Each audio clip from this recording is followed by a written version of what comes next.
Olá, graça e paz, meus queridos. Hoje o nosso capítulo 25 de Atos dos Apóstolos. Nós concluímos o capítulo 24 ontem, com Paulo continuando na prisão, e nós vimos que o governador Festo, em Cesareia, com Paulo na prisão, assume o governo no lugar de Félix. Então, o novo governador assume agora Cesareia e Paulo está debaixo da autoridade de um novo governo. Está preso. Eu quero dar uma informação muito importante. Há 3 líderes políticos e governamentais nesse capítulo. São citados o Festo, o rei Agripa e também é citado César. Festo é o governador de Cesareia. Agripa é o rei de uma grande região, podemos dizer de Israel. E César é mais um título dado ao imperador romano, que mais comanda todo o Império Romano. Então, há aí uma escala de autoridade, uma hierarquia entre esses 3. E Paulo está diretamente, por enquanto, na mão de Festo. Mas Agripa participa também, e depois, no final, que isso vai ser no próximo capítulo, esse capítulo 25 termina com Paulo apelando para César ou para ir para Roma, onde está ali a sede do Império, e a permissão, e Paulo dá sequência à sua viagem de prisioneiro, mas também sua 4ª viagem missionária, eu tenho chamado assim, embora a Bíblia não chama, né? A 4ª viagem missionária, porque ele prega muito o evangelho nessa viagem, de prisão em prisão, de lugar em lugar, e em Roma, depois é onde ele escreve algumas das suas cartas, e o seu trabalho continua, ele não para. Bom, que no capítulo 25, que é o nosso capítulo do momento de hoje, Paulo estava esperando agora o julgamento do governador Festo, que substituiu Félix. E no versículo 1, esse novo governador, ele enfrenta uma situação um tanto quanto complicada para ele. Ele assume uma função, assume um cargo onde tem um prisioneiro que é judeu, mas também é cidadão romano, e aí há uma mistura de leis agora, leis dos judeus e leis do romano, e ele fica embaraçado para poder julgar Paulo. E ele ouve um, ouve outro, não é? E ele teve que fazer uma viagem depois de poucos dias, se não me engano, 2 ou 3 dias, a Jerusalém, certamente para questões políticas, governamentais, mas também tratar o assunto de Paulo. E no versículo 2 e 3, ele já está ali junto com as autoridades, e nós podemos até ler, não é? Ele está junto com as autoridades em Jerusalém. Olha o versículo 2 e o 3. E logo os principais sacerdotes, os maiorais dos judeus, lhe apresentaram queixa contra Paulo e lhe solicitavam, pedindo como favor, em detrimento de Paulo, importante observar, em detrimento de Paulo, que o mandasse vir a Jerusalém, armando ele cilada para o matarem na estrada. Como eles não alcançaram êxito com o ex-governador, agora eles têm uma oportunidade politicamente de, com o novo governador, tentar manipular a situação e convencer o novo governador para que entregasse Paulo, que mandasse Paulo de volta para Jerusalém, para ele ser julgado ali, mas isso eles estavam armando uma cilada para matarem Paulo, até mesmo antes dele chegar, se possível. Mas Festo não aceita essa manipulação, ele não aceita de maneira alguma esta armação. E ele diz o seguinte: olha, eu estou voltando para Cesareia. Se vocês quiserem, alguns de vocês habilitados, né, muito bem claro, habilitados significa alguns que têm autoridade para tal, quiserem ir comigo a Cesareia, e a gente pode fazer ali um novo julgamento de maneira correta, segundo a lei romana diz, porque a lei romana diz que não se pode julgar um homem sem antes dar a ele o direito de defesa, sem ouvi-lo. E se vocês quiserem, podem ir.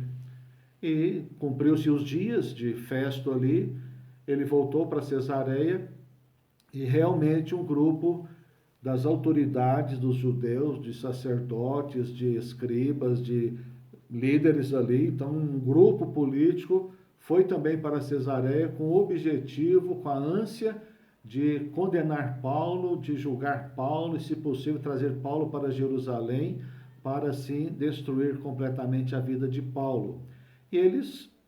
E acontece novamente, acontece ali um novo julgamento, toda aquela cerimônia, aquela pompa organizada, e eles fazem ali novamente as acusações, mas não conseguem provar nada contra Paulo. Então as autoridades dos judeus não conseguem provar nada contra Paulo, e ainda que tivessem feito grande pressão a Festo, isso do versículo 4 ao 7, mas não convence Festo, né? Não consegue convencer porque Festo estava decidido a cumprir a lei romana.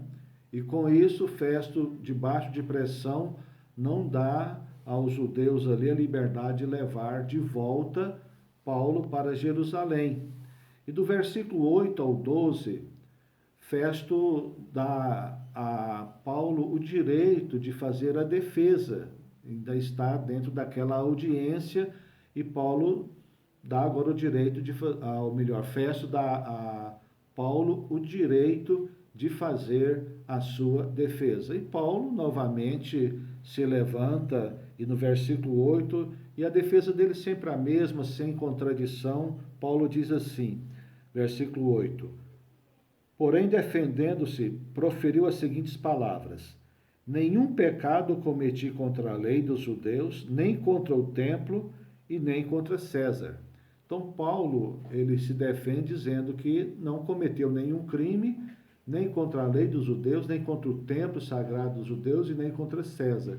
Então, não tinha razão alguma para ele ser julgado e muito menos condenado. E do versículo 10 ao 12, Paulo foi muito firme, muito enfático. Mas antes, no versículo 9, Festo ficou muito em dúvida. Né? Ele ficou ali, agora o que eu faço, o que eu não faço, e pergunta a Paulo se ele quer ir para Jerusalém, para ser julgado lá. De certa forma, Festo ficou assim em cima do muro, ele ficou naquele politicamente correto, não querendo desagradar a um, nem desagradar a outro, não queria cometer injustiça, mas também não queria desagradar os judeus, queria fazer a sua média com os judeus, e ele tentou politicamente resolver a questão, convencendo Paulo, mas Paulo não aceitou. E no versículo 10 ao 12, Paulo faz ainda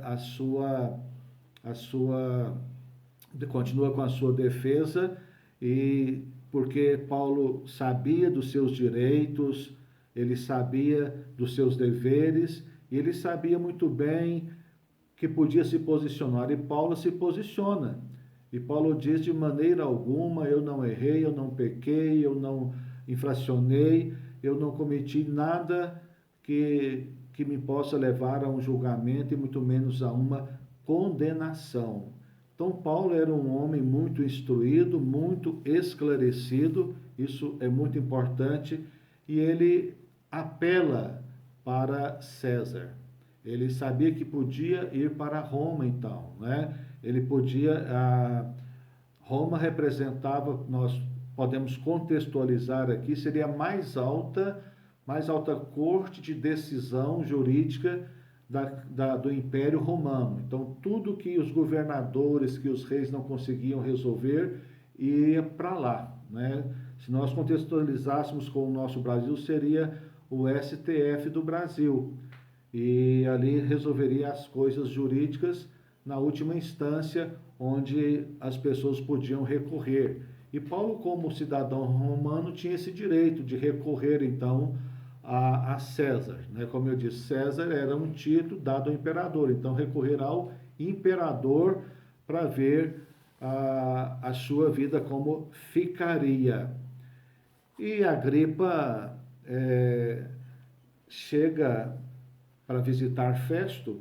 Agripa vem com Berenice para visitar Festo, e eles conversam, né? Eles conversam ali politicamente, eles tinham um laço familiar também, então eles conversam politicamente, e Festo abre o coração para com Agripa, e ele diz que não sabia o que fazer com Paulo, estava em dúvida, como Agripa era rei ali, praticamente em Israel, e tinha um conhecimento maior sobre os judeus, e mais conhecimento das leis também dos judeus, e etc., e sabedor das leis romanas. Festo, de certa forma, como submisso, pede também algum conselho, alguma ajuda, algum apoio.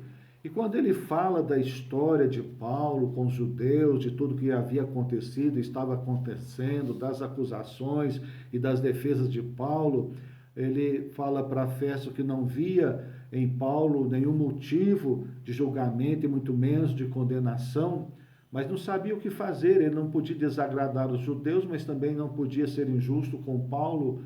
E Agripa fala o seguinte, que gostaria de ouvir Paulo. Ele tinha autoridade para isso e também tinha relacionamento com Festo para isso. E do versículo 23 para 27, então acontece uma nova audiência, e Festo prepara toda aquela cerimônia, toda aquela pompa, diz o texto bíblico, você pode conferir, e faz uma audiência como se fosse a primeira, para que agora Paulo falasse, que Festo falasse, e que houvesse também tudo aquilo que houve em outras audiências. E Paulo agora fala, e Festo disse que não tinha do que acusar Paulo diante do imperador, e não sabia o que fazer, né? Ele não sabia o que fazer. Ele disse para Agripa, quem sabe você, ao ouvir Paulo, me dê algumas orientações para escrever uma carta para o imperador, porque eu não sei o que escrever de fato e de verdade, porque Festo não era judeu e estava ali liderando, governando, mas não conhecia profundamente todas aquelas coisas que tinham envolvimento com leis dos judeus e com a religião dos judeus. E o que pesava muito mais de acusação era sobre a religião dos judeus. E Paulo já tinha feito as suas defesas, e isso colocou Festo em confusão, em dúvida, e não conseguiu, assim, tomar a sua decisão. E o capítulo 25, ele termina com Agripa pedindo para ouvir de fato e de verdade o apóstolo Paulo. E eles marcam então para isso acontecer, não é? E daqui a pouco nós vamos, no próximo capítulo 26, nós vamos ver Paulo fazendo a sua defesa, Paulo conversando com Agripa, e Agripa não sabendo o que fazer, o que responder, e fica completamente impactado com a vida, com a experiência e com as palavras de Paulo. Eu quero concluir esta palavra de hoje, essa meditação, dizendo a importância que é de nós conhecermos um pouco de todas as coisas na nossa sociedade. É importante nós conhecermos um pouco de direito, não precisamos ser advogados, mas é importante conhecermos um pouco de leis, é importante nós conhecermos um pouco de política também, é importante nós conhecermos bastante dos nossos direitos e também dos nossos deveres. Se Paulo não fosse um conhecedor profundo das leis, ele teria sido sucumbido no início de tudo isso. Mas pelo fato de ele conhecer seus direitos e as leis, ele se livrou várias vezes da prisão e até da morte. E agora ele alcança o direito aqui de ir para César, que nós vamos ver mais claramente nos próximos capítulos. Então é importante, queridos, que não sejamos completamente alienados e ignorantes em relação a essas coisas, para não sermos manipulados. Não podemos ser manipulados. E vivemos dias da nossa nação onde que há espíritos de manipulação por todo lado, principalmente na política. Nós não podemos ser alienados da política. Eu tenho minha opinião de que não devemos ser militantes partidários de maneira alguma, não devemos ser apaixonados e fanáticos partidários, mas não podemos deixar de maneira alguma de ter também a nossa participação. Devemos ser eleitores, devemos procurar segundo as leis e segundo a palavra de Deus, principalmente em quem votar, quando votar, e saber que todos os candidatos são homens, que todos os governantes são homens, que todas as autoridades são homens e todos estão sujeitas a erros, a equívocos. Então não adianta a gente achar que não vai nos decepcionar. Nós podemos nos decepcionar e não criar também expectativas muito altas com nenhum governante, sabendo que homens decepcionam homens. E as nossas expectativas devem ser expectativas entendendo que o ser humano pode falhar e confiar plenamente em Deus, porque Deus é aquele que constitui e destitui também, é aquele que levanta liderança e aquele que abate liderança também. Então, Deus levanta. Se a pessoa não entrar em linha com a vontade de Deus, Deus depois faz com que seja mudado. E nós devemos ter sensibilidade, sensatez e discernimento em cada tempo, em cada momento, para que possamos errar menos e assim também não desagradar a Deus. Amém?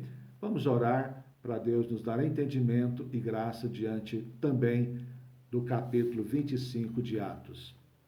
Pai, em nome do Senhor Jesus, nós te agradecemos pela palavra esclarecedora, orientadora.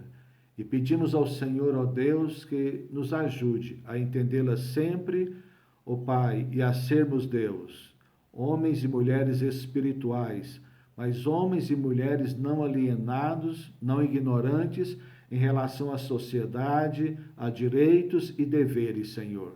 Pedimos-te, ó Deus, e agradecemos em nome do Senhor Jesus. Amém. Meus queridos, Deus te abençoe, juntamente com a sua família, guarde e proteja, e até o capítulo 26.